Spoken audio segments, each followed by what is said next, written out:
Hi all, welcome back to my channel இளவேனில் காலம். அனைவருக்கும் வணக்கம். இன்னைக்கு நம்ம பார்க்க போகிற ரெசிபி என்னென்னா பாசி பருப்பு ஜவ்வரிசி பாயசம். வாங்க எப்படி செய்யறதுன்னு பார்க்கலாம். ப்ரெஷர் குக்கரில் 2 ஸ்பூன் நெய் ஆட் பண்ணுறேன். இதில் 1 கப் பாசி பருப்பு சேர்க்குறேன். மிதமான சூட்டில் நம்ம இதை லைட்டாக ஃப்ரை பண்ணிக்கலாம். 2லேருந்து 3 நிமிஷம் ஃப்ரை பண்ணிடலாம். இது கூட 1/2 கப் ஜவ்வரிசி சேர்த்துருக்கேன். இதையும் சேர்த்து நல்லா கலந்து விடலாம்.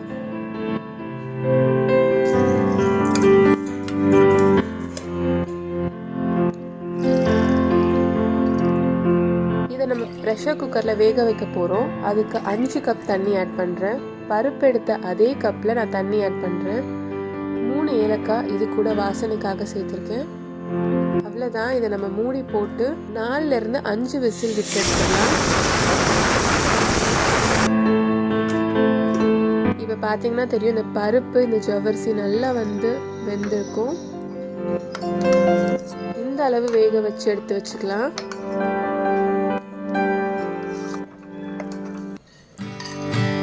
ஒரு கப் பாசி பருப்புக்கு 2.5 கப் நான் வெல்லம் சேர்த்துருக்கேன். அதே கப்பில் வெள்ளை கரைசல் செய்யறதுக்கு ஒரு பேனில் வெள்ளத்தை ஆட் பண்ணிவிட்டு கூட 1 கப் தண்ணி ஆட் பண்ணணும். இதுக்கு பாவு பதம் அந்த மாதிரிலாம் தேவையில்லை. வெல்லம் இந்த தண்ணியில் முழுமையாக கரையணும். நல்லா கரைஞ்சி வந்தாலே போதும். பார்த்தீங்கன்னா தெரியும், வெல்லம் நல்லா தண்ணியில் கரைஞ்சிருச்சு. இந்த ஸ்டேஜில் நம்ம அடுப்பை ஆஃப் பண்ணிடலாம். வெள்ளைப்பாகு காய்ச்சி முடித்த பிறகு நம்ம அதை ஃபில்டர் பண்ணி எடுத்து வச்சுக்கலாம். ஏன்னா அதில் கொஞ்சமாக தூசி மண் இருக்கும். அதை நம்ம ஃபில்டர் பண்ணிவிட்டு அதுக்கப்புறமா சேர்க்கணும். அடுப்பை திருப்பி ஆன் பண்ணிவிட்டு அந்த பருப்பு ஜவ்வரிசி கூட நம்ம வெள்ளைப்பாகை சேர்த்துடலாம். வெள்ளைப்பாகு ஜவ்வரிசி இந்த பருப்பு எல்லாத்தையும் ஒரு சேர நல்லா கலந்து விடணும். 3லேருந்து 5 நிமிஷம் சிம்மில் வச்சு நல்லா மிக்ஸ் பண்ணி விடணும். ஒரு பிஞ்ச் உப்பு ஆட் பண்ணுறேன். கூட 1 கப் தண்ணி ஆட் பண்ணுறேன்.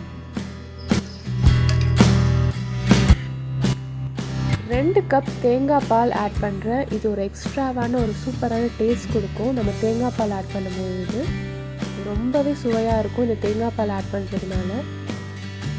இப்போ இந்த பால், இந்த வெல்லம், இந்த பருப்பு எல்லாம் திருப்பி ஒரு சேர கலந்து விடணும். கலந்து விட்டு ஒரு 5 நிமிஷம் சிம்மில் வைக்கலாம்.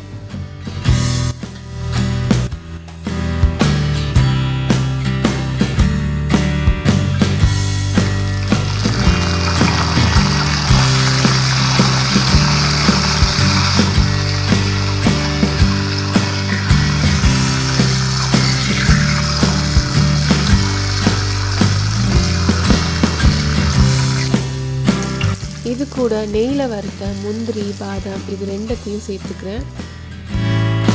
அவ்வளோதான், நம்ம பாசி பருப்பு ஜவ்வரிசி பாயசம் தயாராகிடுச்சு. இந்த வீடியோ உங்களுக்கு பிடிச்சிருந்தா லைக் பண்ணுங்கள், ஷேர் பண்ணுங்கள், கமெண்ட் பண்ணுங்கள். இளவேனில் காலம் யூடியூப் சேனலை சப்ஸ்கிரைப் பண்ணுங்கள்.